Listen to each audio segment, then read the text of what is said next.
we were talking about how pragmatics is the study of language in use, how in the context of everyday use there are certain rules which determine how language creates meaning or generates meaning or contains no meaning at all. One of the theorists who has explored areas of pragmatics in linguistics is a man called Paul Grice, and one of the most significant contributions he's made to the study of pragmatics is his idea of a cooperative principle. And this is the principles which he believes underpin the way in which we converse with each other on an everyday basis. Underlying the cooperative principle is the idea that when we have a conversation with people, we cooperate with each other. One person says something, and the context of that utterance leads the other person to understand that there are certain rules and expectations and assumptions which are related to that conversational interaction, and that they follow those rules, or maxims, as Grice calls them. He came up with 4 distinct maxims or rules which enables us to cooperate with each other when we are conversing. Those are the maxims of quantity, the maxims of quality, the maxim of relation, and the maxim of manner. What we're going to be doing in this class is exploring those 4 maxims, looking at examples of how those maxims are either followed, in which case ordinary conversation can take place, or in which those maxims are flouted. People deliberately or unconsciously avoid or do not follow those cooperative maxims and principles, and therefore generate different meaning or generate alternative meaning or generate no meaning at all. The maxim of quantity, first of all, is the first one we're going to be looking at. And the maximum of quantity is to do with the amount of information which is expected in any conversational exchange. For example, if you go into a supermarket and you go up to the counter and you've got your Mars bar and you've got your magazine and you've got your packet of crisps and you run it through the little checking thing, and the person at the cashier says, "And how are you today?" Well, in that conversational situation, the cashier is expecting a certain amount of information, i.e. not very much. I mean, you wouldn't, if somebody were to say to you, "How are you today?" in a supermarket at the cashier, suddenly start talking to them about all the troubles you're having with your piles. You wouldn't go into enormous detail, and you certainly wouldn't go into private detail. You would probably say something very brief, such as, "Oh, I'm fine, thank you. How about you?" Very simple, an expectation of reduced amount of quantity. However, for example, say we are getting towards the end of the module and I sit you down and I say to you, "And how are you getting on with your assessment?" I'm expecting more information from you. I'm expecting to know how you're getting on with your planning. Are you completing assignments? Do you have time? Do you understand what you're doing? If you were to provide a very small piece of information and go, that's not enough. I want more information. I want more information. The contexts in which that conversation takes place determines how much information is required.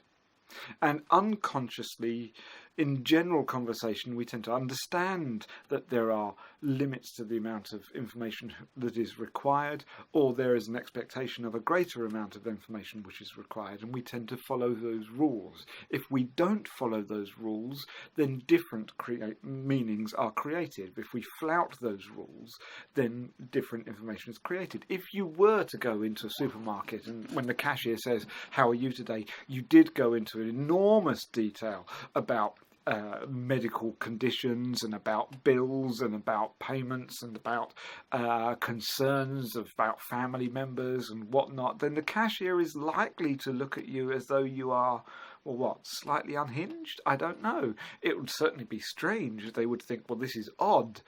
You would be generating, as far as one conversational participant is concerned, the feeling that something is not entirely right.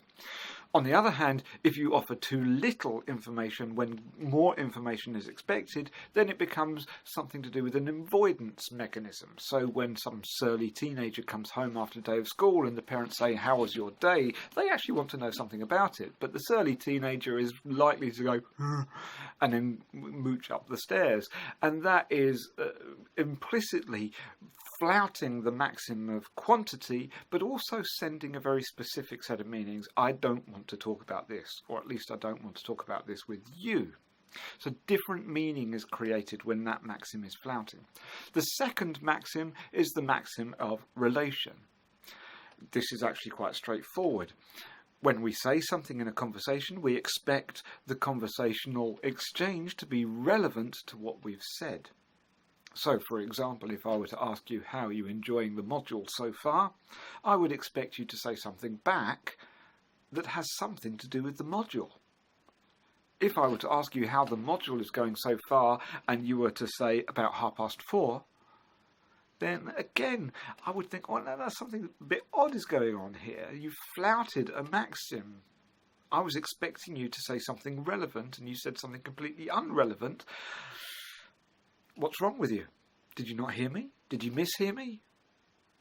Or maybe even if you were to flout the maxim in a specific kind of way, so how are you getting on with this module? And you were to look out of the window and go, it's a nice day. Well, again, I might think, well, you flouted that maxim as a mechanism of avoidance. What is it you don't want to tell me? And how bad is it? That's the maxim of relation.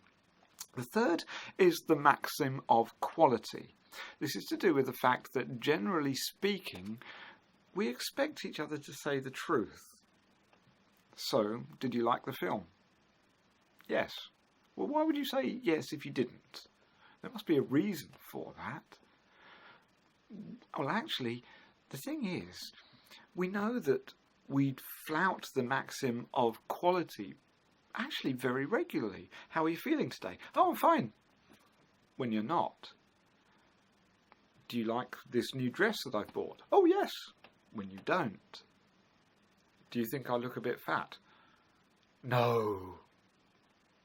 Well, the maxim of quality is based on a certain expectation. It is a ground level expectation that we base our understanding of meaning on the existence of truth and on the validity of truth within our conversational exchanges.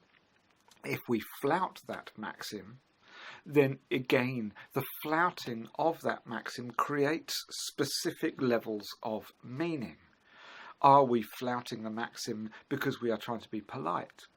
Are we flouting the maxim because we don't want to hurt somebody's feelings? Are we flouting the maxim because we simply haven't understood? Or are we flouting the maxim because we want to give the impression that things are better than they are?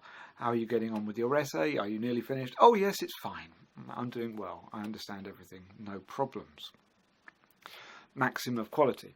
Finally, the maxim of manner. The maxim of manner is to do with the order in which information is organised. Generally speaking, when we have a conversation, we expect the order of information which is returned and exchanged through a conversation to be in a specific and logical order. So, you went to see a film at the weekend, did you? Yes, I did. And what was the film called? Well, it's this film. And what happened in it? Well, first this happened, and then that happened, and then they ran down here, and then they ended up there, and then you expect the information to come back in a certain order. You wouldn't expect somebody to say, well, did you go to see a film? Yes. What did you go and see? I went to see Star Wars. Okay, what was Star Wars about? Well, there was this robot that went into that pod, but before that something happened with Darth Vader, and then at the end there was this fight scene, but somewhere in the middle, the muddled nature of that is odd. You would think, are you not remembering it right? Are you slightly disordered in your own mind? Imagine asking directions. Excuse me, do you know can you point me in the direction of the post office? And somebody says, well, yes, first you go down the road, then you get to a set of traffic lights and you turn left and it's then on the right.